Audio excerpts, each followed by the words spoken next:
Somehow, the world seems much smaller to me today. For one thing, I really never thought I would live to see the day when the whole world would agree on anything. But we aren't quite there.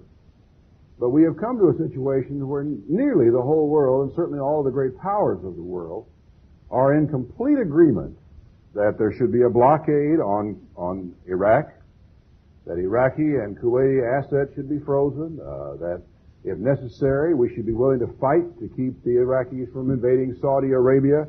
It really is, in a way, astonishing that they have finally found a central point around which most of the nations of the world can unite. And I don't know if we understand how unusual this is in the history of the world. As I said, it makes the world seem so much smaller than it ever did before. And in fact, the fact that we have a big world, or that nations are far apart, I don't mean altogether ideologically, I mean geographically further apart, really makes it safer for everybody in a lot of ways. That the smaller the world gets, and the closer everyone gets, the more possibility for disagreements become, the more dangerous everything can get.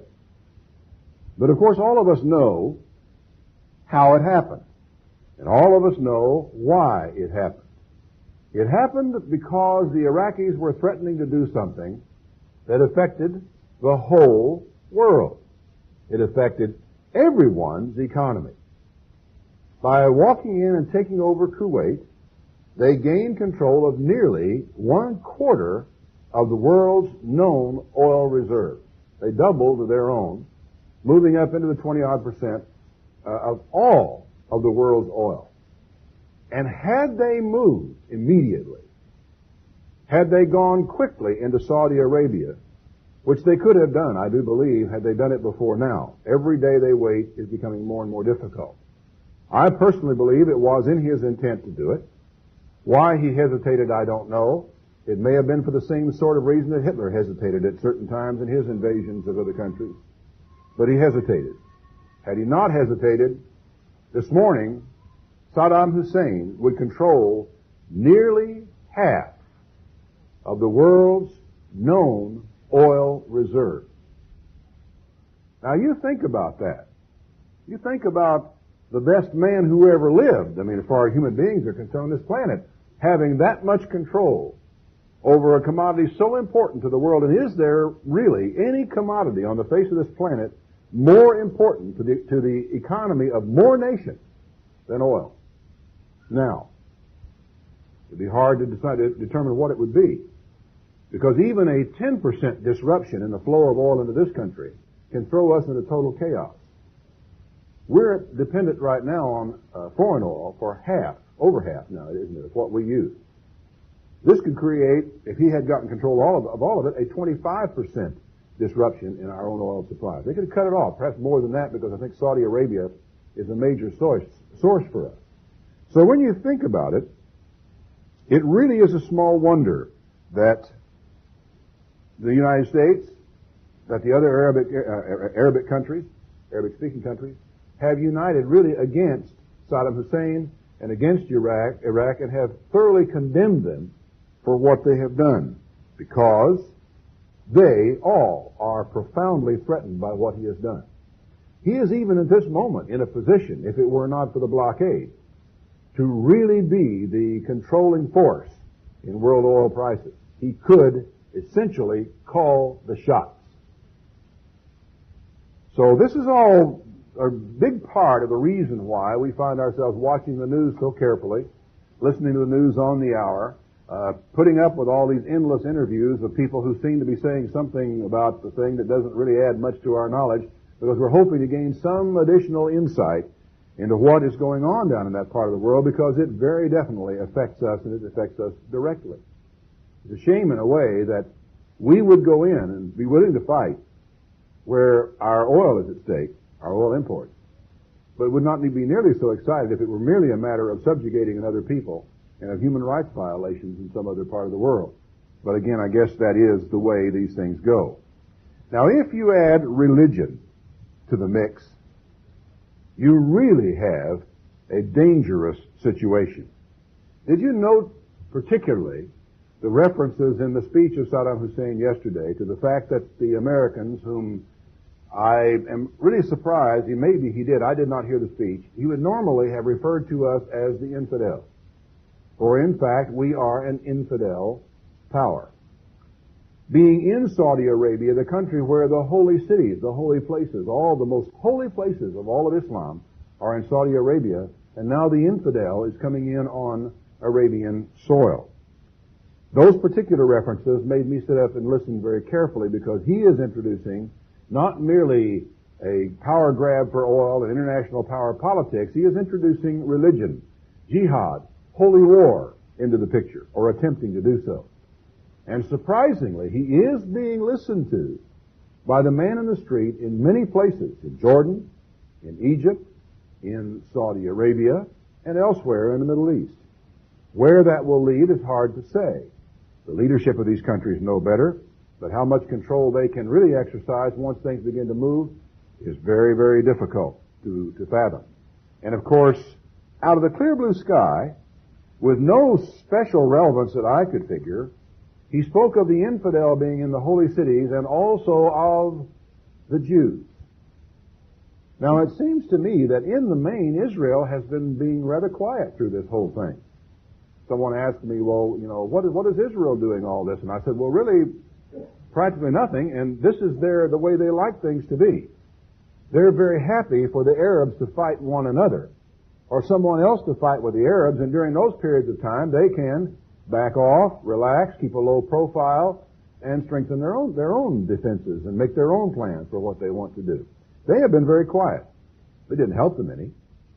Into the equation is thrown the Jews.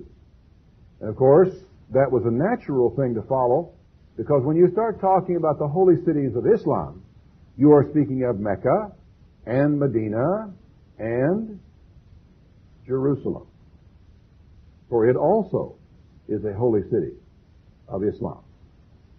So when all this stuff begins to come down this way, you really do begin to sit up and take notice. Now, it's going to be interesting to hear the analysis of these events from all of the would-be prophets that there are around our society, who have television programs and publications where they like to examine world events and talk about the things that are happening. There are those, for example, who believe that the Antichrist will be an Islamic power, will be in the Middle East.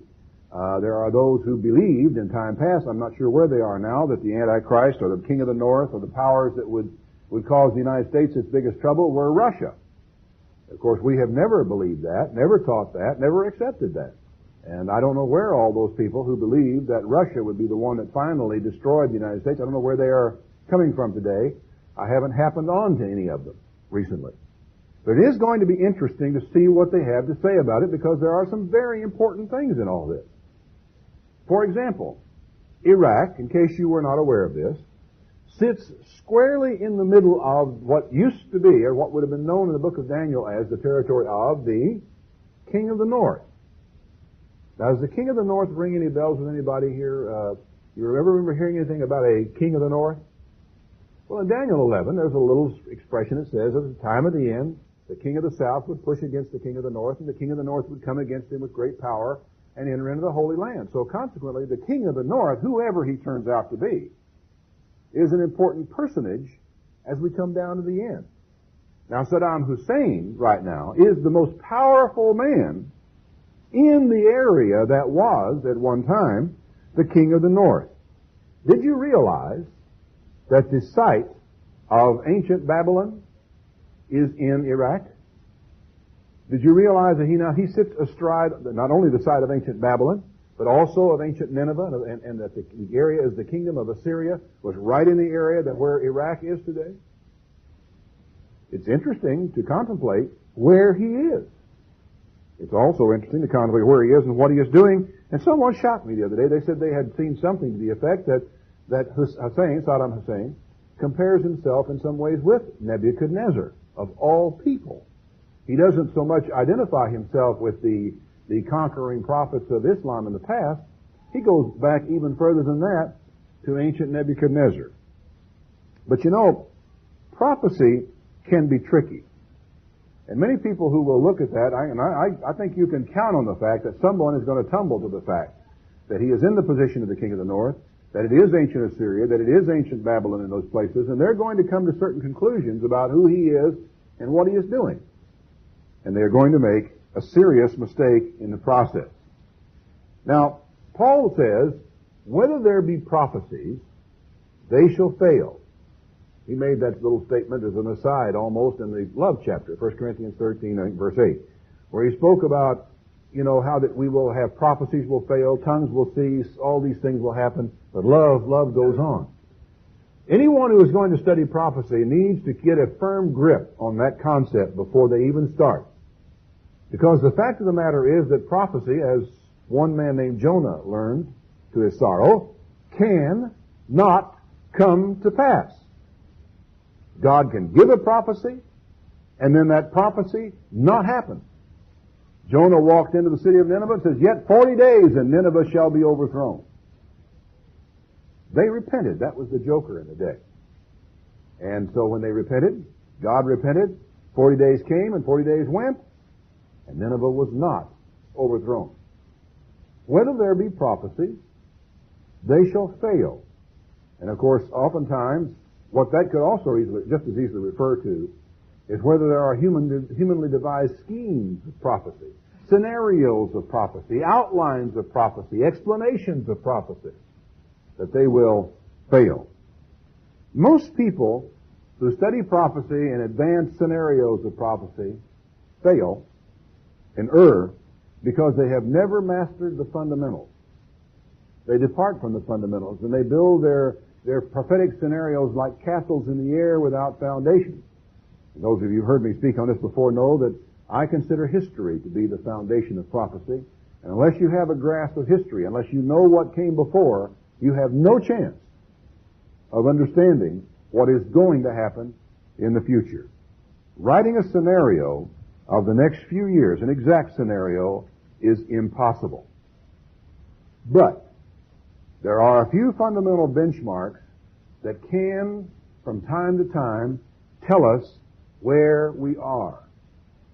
Now, as Christians, probably the most important place for us to go is to the words of Jesus, who was a prophet, to look at his outline of what he said would happen at the end time and see what clues there might be there. Now, I am more often than not will go to Matthew 24 at this point, but not today. I want you to go to Luke, the 21st chapter. This is where Jesus and his disciples were looking at the temple. Luke 21 and verse 5. As some spoke of the temple, how it was adorned with goodly stones and gifts, he said, "As for these things that you behold, the days will come in the which there shall not be left one stone upon another that shall not be thrown down." And they asked him, saying, "Master, but when shall these things be? And what shall be the sign will there be when these things will come to pass?" The temple is going to be destroyed. How can we know when the end is going to be, when all these things will come to pass, when everything is going to be reaching the wind-up, as it were? Now, a lot of people read the words that follow as though they are the things that you would see and know what's about to happen. Actually, in Matthew 24 makes it a little clearer, where he gives you a whole long list of calamitous events that are going to take place in the world.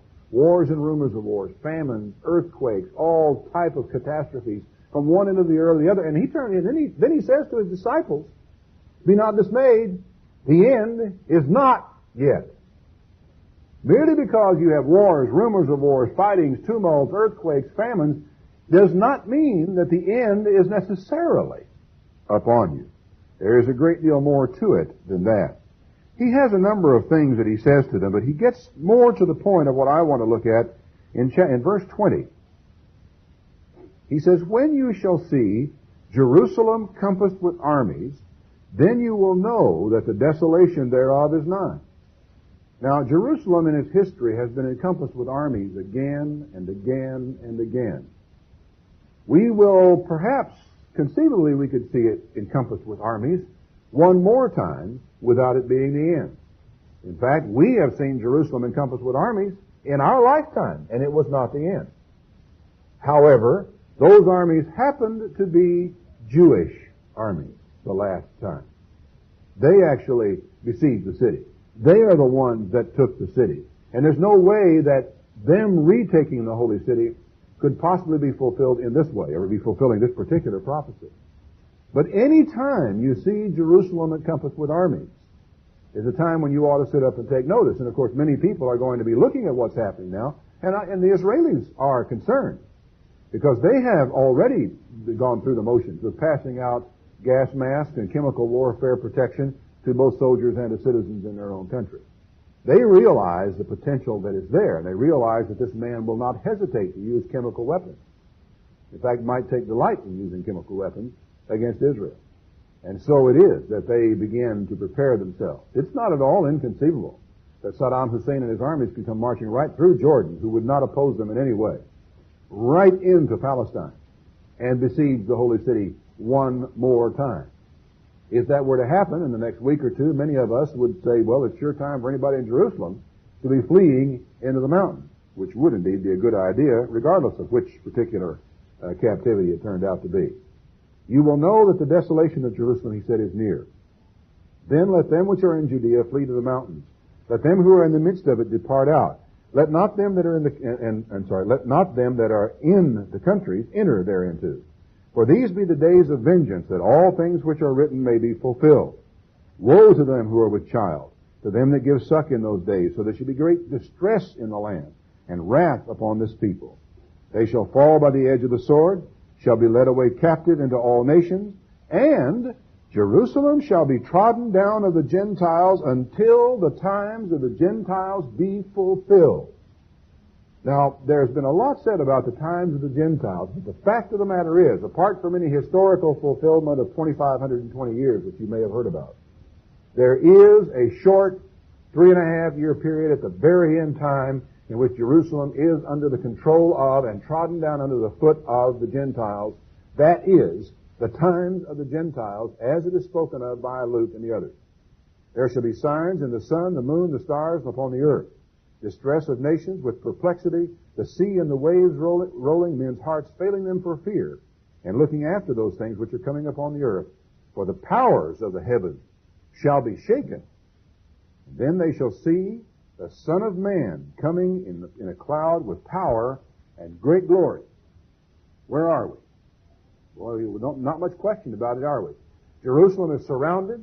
Jerusalem is taken.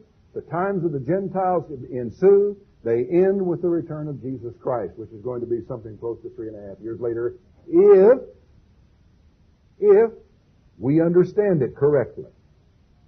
And we need to always have that little caveat in our mind. If we understand it correctly.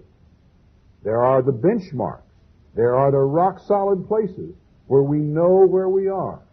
But there are many aspects of this which we will look upon as they take place and say, oh, I see. How could I have missed it? There it is. I can almost guarantee you that this will not play out exactly as we think that it will. But I can also guarantee you that Jerusalem will be encompassed with armies at some point in time that is ahead of us now. That you can count on. Now, turn back to Zechariah, the 14th chapter, because here he talks about heavenly signs and about the powers of the heavens being shaken. Zechariah speaks of precisely the same time in the 14th chapter. He said, Behold, the day of the Lord comes. Your spoil shall be divided in the midst of you. I will gather all nations against Jerusalem to battle. Notice, not just one nation, but a whole gathering of nations. The city shall be taken, the houses rifled, the women ravished, and half of the city shall go forth into captivity, and the residue of the people shall not be cut off from the city. Then shall the Lord go forth and fight against those nations, as when he fought in the day of battle, and his feet shall stand in that day upon the Mount of Olives. This is again the return of Christ. He returns to Jerusalem, his feet come down on the Mount of Olives, and he puts a stop to all the nonsense that's taken. But on this occasion, half the city is taken. The city is surrounded. Half of it is taken. How that will play out, I haven't got a clue. The city actually has been, the first time I visited Jerusalem It was divided. Half of it belonged to the Gentiles and half of it belonged to the Jews. And the holy city, which was most of the old city of Jerusalem, was under the feet of the Gentiles at that very time when I was there. I carried my bags through the old man-no-bond gate, my wife and I carried them through there together, because you could not get transportation from the one side to the other. You had to go across on foot. You had to carry your own luggage as you went. The city was divided. We sat on the veranda of our hotel one evening and heard gunfire down in the valley. A rather sobering experience to hear gunfire and to have the lights go out while you're eating. So the city then is taken. Daniel, the 12th chapter now. You'll turn back there. I won't spend a great deal of time in Daniel 11 and 12. I did that last week in a sermon called The Kuwait Invasion. If you missed it, feel free to ask for it, and the office will be happy to provide you with a copy of it. Because I do spend some time in there discussing Daniel 12 and Daniel 11. Chapter 12 of Daniel, he says, "At that time shall Michael stand up, the great prince, which stands for the children of your people. And there shall be a time of trouble, such as never was since there was a nation even to that same time. And at that time your people shall be delivered, every one that shall be found written in the book. Many of them that sleep in the dust of the earth shall awake." What's that? When people who are sleeping in the dust of the earth awake? Resurrection, is it not? Do we know where we are? Yeah, we know right where we are. We are right at the very end time. It is also a time of trouble. There has never been any time like it in the history of mankind and never will be again. It is what we call the Great Tribulation, the term that's applied to a unique time in all of human history of trouble upon Israel. It's also called elsewhere the time of Jacob's trouble. Now I read this so that you'll understand with some precision where you are. Because this is the prophecy. It begins all the way back in the beginning of chapter 11, and the prologue to it even goes back into chapter 10. But time won't permit us to go into all that today. What I do want to do is take you back into the 11th chapter to verse 30. Now in this 11th chapter of Daniel, he's talking about an individual he calls the king of the north elsewhere. He's also called a vile person. There are all kinds of epithets applied to him. This person, that is the original pattern of this person that's being described here, arose out of the third kingdom that Daniel described earlier in the book. He speaks of 4 successive world-ruling kingdoms: Babylon, Medo-Persia, the Alexandrian Empire, and then the Roman Empire. All right? Alexander's empire is the third kingdom. The Roman Empire is the 4th kingdom. After Alexander's death, his kingdom divided up among 4 generals. They had different territories. 2 of them were really far off to the north and to the west. They had the old area of Greece and the area of Asia Minor. However, 2 of them had Egypt and what we now call Syria, Iraq. The one that had Syria, Iraq, we call, in biblical parlance, that is, Daniel calls him this, perhaps I should say, the king of the north. The one who had Egypt is called the king of the south. And Daniel 11 is full of all sorts of interaction that takes place between the king of the north and the king of the south, and the movements back and forth through the Holy Land, and all of the permutations, many of which were fulfilled by the interaction between the original king of the north, who was really the vile person of the king of the north, was a man called Antiochus Epiphanes, and the king of the south, who was one of the Ptolemies who ruled Egypt during this period of time. Now, all this went on, but the problem is, it didn't happen quite like Daniel describes it. There were variances in it. And yet the pattern, and pattern is a very important word in the discussion of prophecy, the pattern is there. You see, what is odd about this is that Daniel lays out for us Kingdom 1, Kingdom 2, Kingdom 3, and Kingdom 4. Are you with me so far? They are successive. The last of these kingdoms is the Roman Empire. This is the pattern of prophecy Daniel gives us. So after the third kingdom with Alexander and his 4 generals and the king of the north and the king of the south, there is still a 4th kingdom to come. And yet, in Daniel 11, the king of the north and the king of the south are engaging one another at the time of the end. You see, this doesn't work. It doesn't work if you take a strictly historical view of the events you're dealing with here. For there was a whole other kingdom to come after that, and then after the fourth kingdom, there was to come a fifth kingdom. You know what that one was? That's the kingdom of God. The return of Christ, who smashes the fourth kingdom, in fact, the whole system, and then becomes a great mountain and rules over the whole earth. That is the pattern developed in prophecy. Well, chapter 11 of Daniel, though, what it does, it takes the pattern of the king of the north, king of the south, right out of the third kingdom. That is the pattern. It lays this out for us, and it says this pattern will be repeated at the time of the end.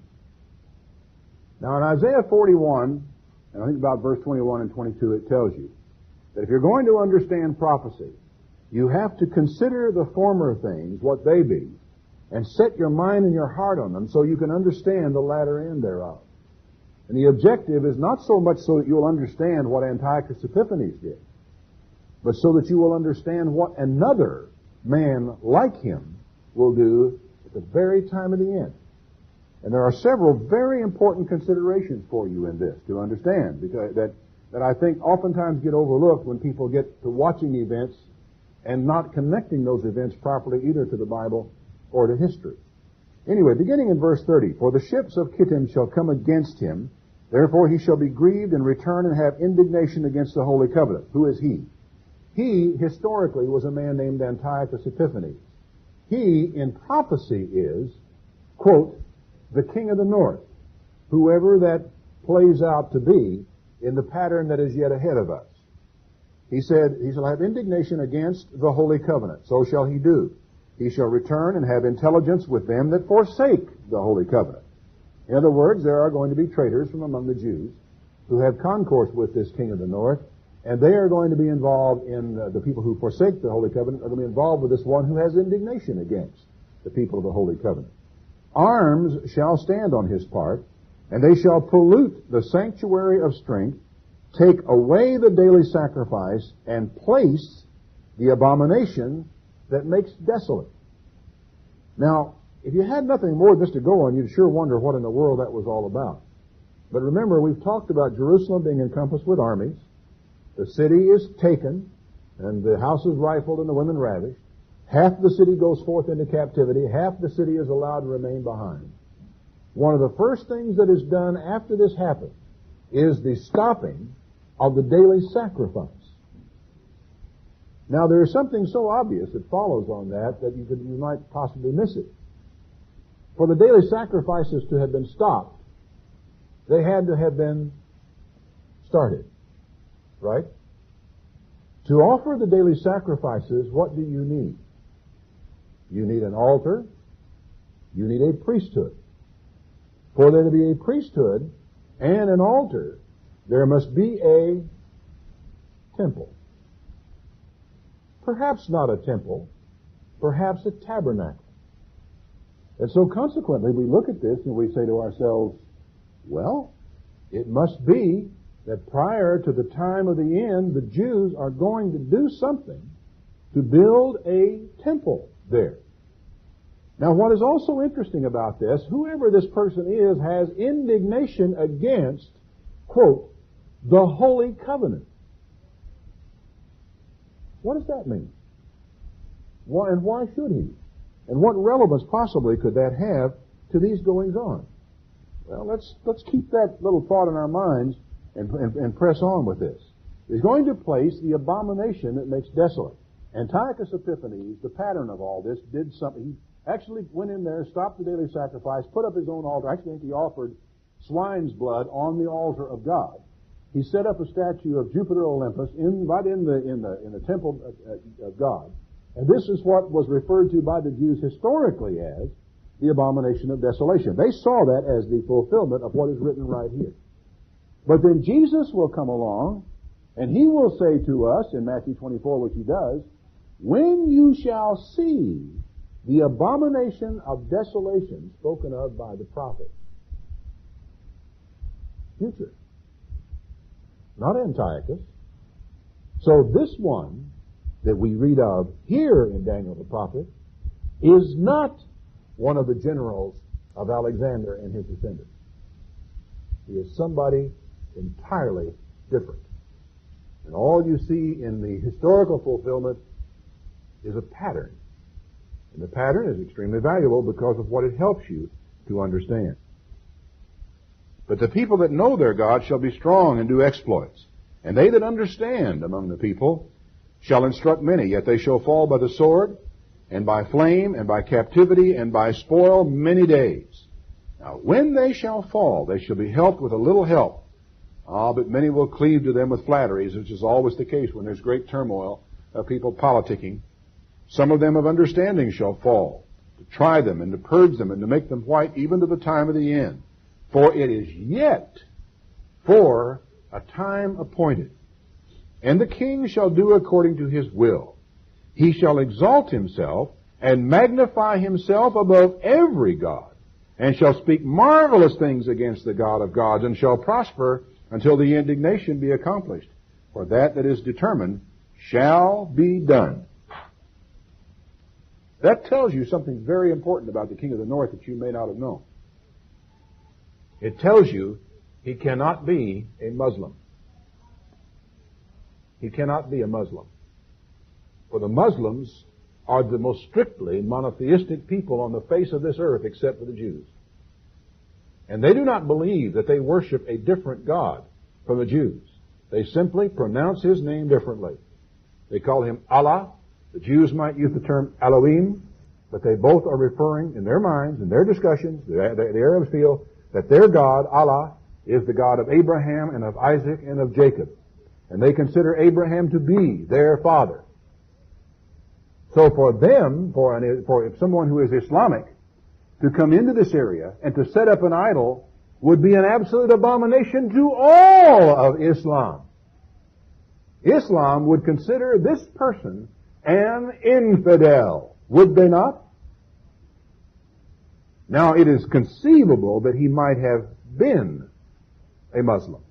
For it does go on to say, neither shall he regard the God of his fathers, nor the desire of women, nor regard any God, for he shall magnify himself above all. But in his estate he shall honor the God of forces, and a God whom his fathers did not know shall he honor with gold and silver and precious stones and pleasant things. But I will tell you categorically that when he comes down against Jerusalem, he will not be Islamic, nor will he lead an Islamic power. It is not possible. So, abandoning the idea that the king of the north is Islamic. You may wish to try to find a way to make him out to be an Arabic power, but I think you will also find that ends in futility as well. It just simply won't work. This one is going to enter into the glorious end. It says at verse 40, at the time of the end, the king of the south will push at him, and the king of the north shall come at him like a whirlwind, with chariots, horsemen, ships, shall enter into the country and overflow and pass over. He shall also enter into the glorious land. Many countries shall be overthrown, but these shall escape out of his hand. Edom, Moab, the chief of the children of Ammon. He goes on discussing all the things that he's going to have power of. In verse 45, he shall plant the tabernacles of his palace between the seas in the glorious holy mountain. Yet he will come to his end, and no one will help him. Now we've already said there is, because of what we can see here, at the time of the end, a holy place. There is an altar. There is a temple, or perhaps a tabernacle. But what about the temple? How is it, do you suppose, that the Jews have not already begun to build one? There are these stories that ratchet around from time to time. There was a story about the building blocks that had already been selected.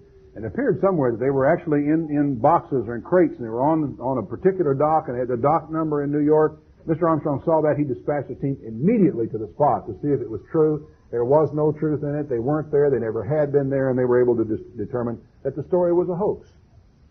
There had been hoax upon hoax upon hoax because of so many Protestant prophets, would-be prophets, who see these prophecies and know a temple has got to be built, that they're always looking for and imagining things and starting rumors that have to do with the rebuilding of the temple.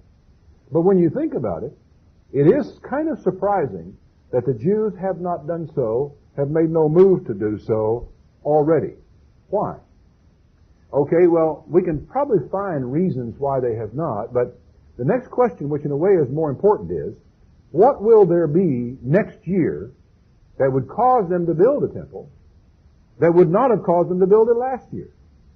What new thing will take place? What new change would happen? What development would happen? What change in somebody's way of thinking? What political movement might take place?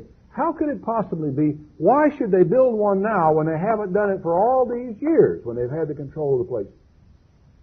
It's a thought that I pondered about, and I was talking to a friend of mine, Jim Tabor, who is over at the University of North Carolina at Charlotte right now, about some of these implications some little time ago.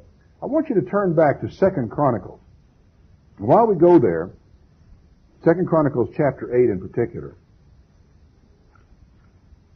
you might think that one of the reasons why the Jews have not made a move to build the temple is because they really don't know for sure where it ought to go. There's been a lot of discussion about that. There's been a lot of, should it be under the Dome of the Rock? And I think traditionally the assumption has been that they would have to tear down the Dome of the Rock to build it. There was discussion that maybe somebody would bomb it accidentally or blow it up accidentally, and then the way would be cleared for them to build the temple on the Dome of the Rock. Maybe, and then of course there have been some interesting archaeological work done recently which implies that they wouldn't have to tear down anything to build the temple, that the actual site of the temple is further north than the Dome of the Rock. And there's been some very interesting and very convincing information about where the temple might be. The fact is, I think the Jews right now know where the temple was. I don't think that is a major problem for them. But they still have not done it. But in 2 Chronicles 8, verse 11, is perhaps one of the most important statements that I run across, and I don't know how I missed it until somebody pointed it out to me. It says, Solomon brought up the daughter of Pharaoh out of the city of David unto the house that he had built for her. For he said, quote, My wife shall not dwell in the house of David, king of Israel, because the places are holy whereunto the ark of the Lord has come. Do you realize what that's saying? Do you know where the house of David and the city of David was? Well, if you can picture Jerusalem, you can actually, many of you have maps in the back of your Bible that will lay out Jerusalem and all of its things, but if you picture Jerusalem in a north-south orientation in front of you, at the lower right-hand corner, just below the Temple Mount, outside where the temple was, or where anybody even imagines the temple was, on down that hillside and up toward the next is what is called the city of David, where David's palace was, where he lived, where the royal courts were. Everybody basically understands that. Now, what is often forgotten by many people is that when the Ark of the Covenant was brought, first of all, into Palestine, it was not put in Jerusalem. That, in fact, the Israelites didn't even hold Jerusalem, so people called Jebusites held the city at that time. It was a stronghold, and it sat there year in and year out, not even being occupied by the Jews whose territory it was. And this went on for quite a long period of time before the city was finally taken. Where was the Ark? Where was the tabernacle during that period of time? Where was the holy place in the Holy of Holies? It wasn't up there. It was in Shiloh. I remember distinctly there's a prophecy in Jeremiah that talks about, you think that the temple is so special? He says, go to Shiloh, and you'll see what I did to my house that was at Shiloh. I was driving north out of Jerusalem in a Volkswagen. My wife and I were on our way up north to look at some old sites. As I was driving down the road, I saw a sign on the road that said Shiloh, with an arrow to the right. And immediately Scripture jumped into my mind that said, go to Shiloh. I said, I didn't remember what for at the time. I slammed on the brakes, turned to right, and went bouncing over there and went down to the old side of Shiloh. And I found nothing. Nothing. It was there. I mean, the site is there, but there's nothing there. And that's the point of going to Shiloh, by the way.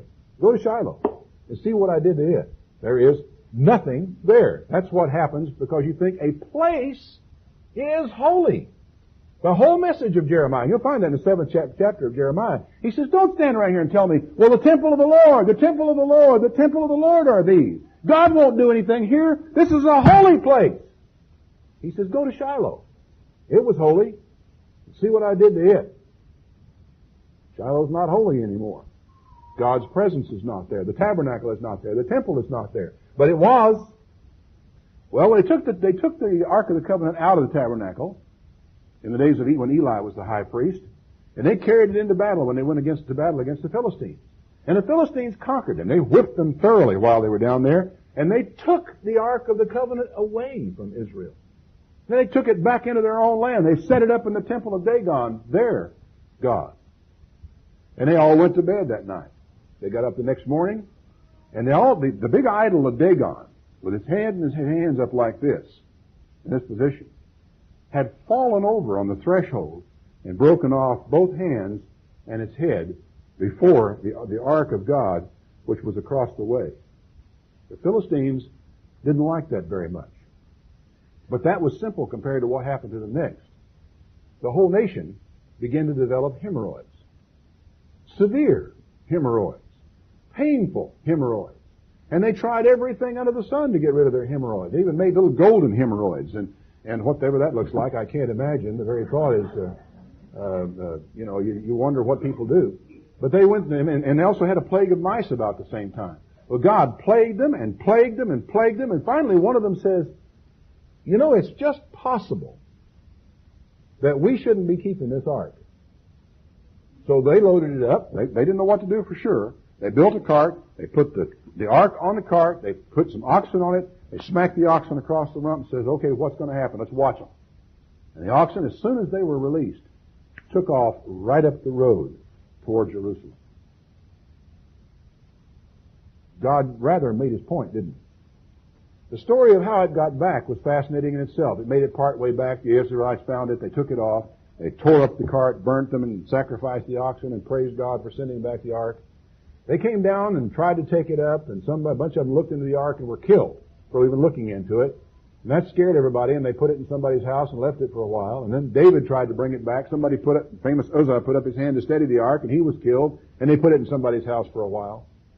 But when they heard, and David heard, that the man was being blessed in his home, he said, we need to go ahead and bring the ark on into Jerusalem. So they went down, and this time they brought it back right. And as they brought it back, singing and dancing, and every few steps they would sacrifice another animal, and they were, the rejoicing was tremendous. And this is the occasion where David is dancing in front of the ark, and his skirts are flying up, and he really kind of exposes himself before all Israel. He's so overjoyed. His wife looks out the window and despises him for doing it. But the story of it is they brought the ark into Jerusalem, into a tabernacle that had been prepared for it there. And it rested in the city of David. Not even close to where anybody today thinks of the temple being. And this is why Solomon says he would not let his wife stay in his palace in the city of David, because the ark had been in the city of David and the place was holy and his wife wasn't. Which is rather a comment upon her, I suppose. Finally, after the passage of time, there was a plague really that came through the area, and as a result of some of David's sins. And at the place where the plague was finally stayed was at the threshing floor of a man named Araunah. And David purchased that threshing floor. And one night when he was sitting talking with Nathan, he said, here I am, I'm living in a palace, a sealed palace, and we got this one, but the ark of God dwells in curtains. It's in a tent. And Nathan said, you do what seems good to you. Well, this is David's way of saying we really ought to build a temple. As he was going out, God sent him back, and he did not allow David to build a temple, to make a long story short. He was a bloody man and a man of war, and God did not want him to build a temple to it. God made the statement, he said, I never spoke to anybody about building me a house. In fact, it never even came into my mind to build a house for me. I have dwelt in tents. My ark has been in curtains all these many years. But he did say that he would allow David's son to build him a house, which he did on the threshing floor of Araunah in Jerusalem, which he had bought. It was a special place. It was a holy place. The ark, but of course, once the temple was built and the Holy of Holies was there, and the ark was placed in the Holy of Holies, and Solomon makes his prayer at the dedication of the temple, the presence of God rolls into the Holy of Holies. The fire of God and the smoke of God comes rolling out of the place, and it became holy because it was where God's presence was. And it was the holy ark that made it holy, not the place where it sat. It had been a mere threshing floor prior to that. And the ark had been in a holy place in Shiloh. And it had been a holy place in the city of David. And the fact of the matter is, the place the Philistines put it became holy, so holy that Dagon's idol could not even stand in the place. And the power of God made life very difficult for the Philistines while it was there. Where the ark was holy. Now, I've told you all that to tell you, or to ask you this question. What effect do you think it would have on Jews around the world if they were to discover the Ark of the Covenant? Do you suppose, or can you imagine, that having that back into their possession, with the 2 tables of stone inside that had the 10 Commandments on them carved by the finger of God, that would make any difference to them? Can you even begin to imagine what effect that would have? Now, of course, that is so far-fetched as to be impossible, right? Well, of course, we all enjoyed Indiana Jones and the Raiders of the Lost Ark. It was a great fun. In fact, some of the greatest special effects I've ever seen in movies was that closing scene where the men opened the ark and looked into it, which just boggles the mind. They must have read several places in the Bible to find about eyes consuming out of their sockets and men dying, really wasting away on their feet. The descriptions of the Bible were applied right there in that scene. If you ever want to know what it looks like, go see the Raiders of the Lost Ark, or rent it and look at it. It's incredible. Part of it's just a good romp and adventure film. But that little segment shows you what happens when people defy God and look into the ark. The 10 Commandments are in there. Now, you will ask, but, maybe what happened to it when the city of Jerusalem was taken? Do you realize that from the time that the ark was built, as history develops through the Bible, that the ark is never moved that you aren't told about it? Every movement of the ark in the Bible is described. Came up out of Egypt, wherever they went, all their wilderness wanderings. The tabernacle was there, and they moved the tabernacle, they picked up the ark, they ran those staves through the rings, they picked it up, and they went down their way singing. Every step. When they crossed Jordan, the ark was there. It went across with them. As they conquered the land, the ark, you remember, went 7 times around Jericho before Jericho fell. The ark was there.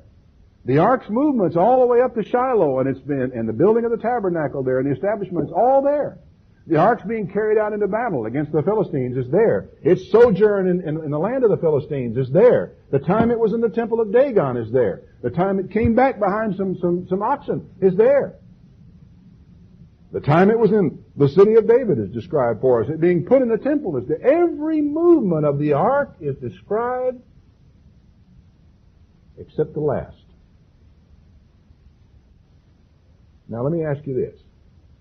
If the Babylonians, when they took the city, had taken the ark, would you not suppose there would be a record of it somewhere?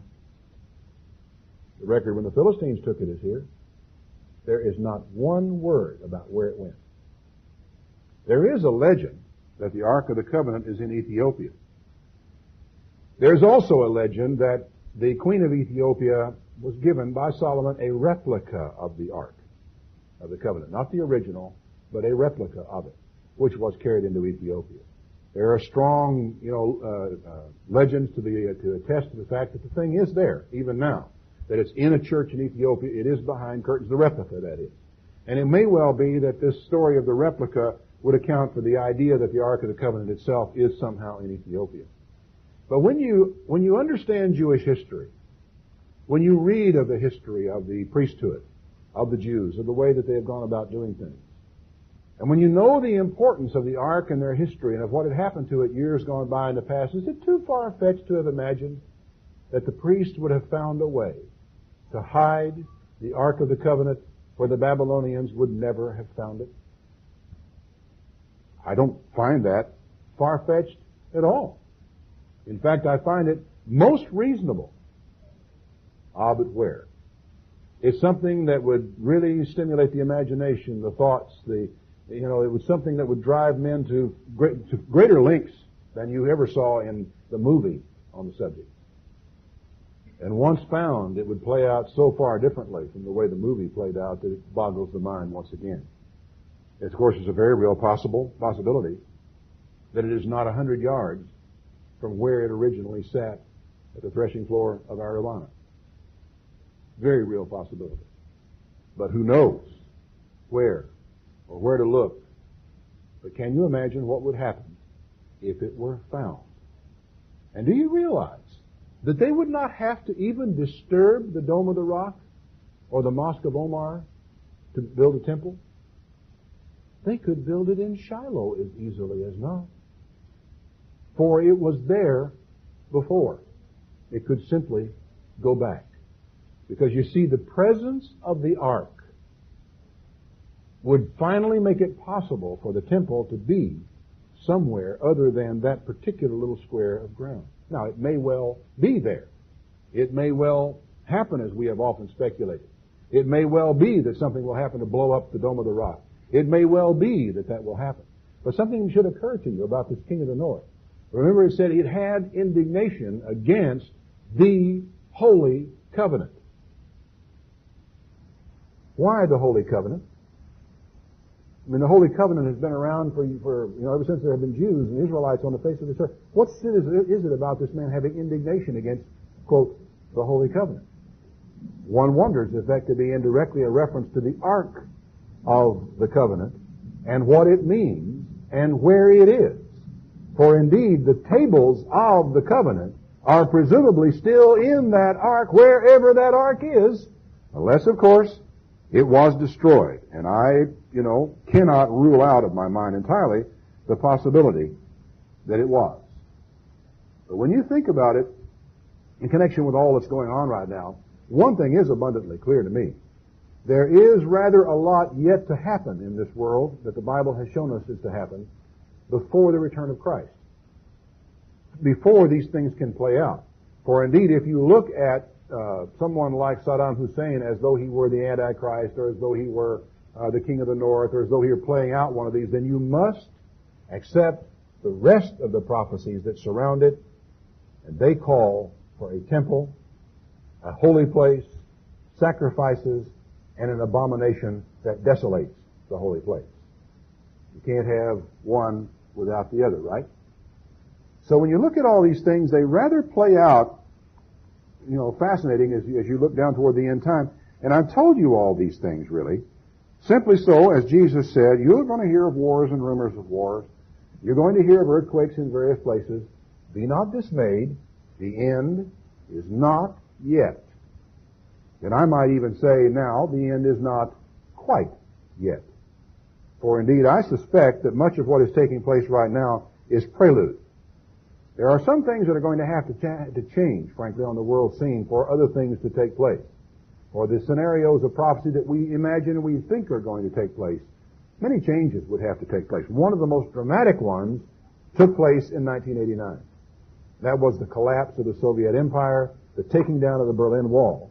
And another second phase of that is just about to take place and probably will take place well before the December elections they originally talked about, and that is the complete and final unification of Germany. These are things that, for our scenario to have been right, had to happen. There are some more things that have to happen for that scenario to be right. We should not grab hold of that for all of our lives, or let our lives or our eternal life depend upon our understanding, because as I said before, remember Paul, whether there be prophecies, they shall fail. 1, you could be wrong. 2, God could change his mind because of some change that took place like the one that took place at Nineveh. But in conclusion, would you turn back to Matthew, the 24th chapter? Matthew 24 and verse 42. Watch, therefore, for you know not what hour your Lord does come. But know this, that if the good man of the house had known in what watch the thief would come, he would have watched and would not have suffered his house to be broken. Therefore be you also ready, for in such an hour as you think not, the Son of Man comes. Now you notice that I said a couple of times in the sermon, if we are right. Because I have to allow for the fact that I might not understand some of these things correctly. Also, I have to allow for the fact that God might cut things short. I have to allow for the fact that things could change. So consequently, I have to also remember, be ready for in such an hour as you think not. You think not. You don't really think so. The Son of Man comes. Who then is a faithful and wise servant whom his Lord has made ruler over his household, to give them meat in due season? Blessed is that servant whom his Lord, when he comes, shall find so doing. Now let me ask you something. Would you be living your life any different today, this week, if you really were seeing Jerusalem being encompassed with armies? If you were really seeing a scenario of prophecy play out that you were really quite convinced was leading up to within a very, very short period of time the return of Christ, would you live your life differently in the next week? Well, based upon what I just read to you, maybe you ought to do it anyway.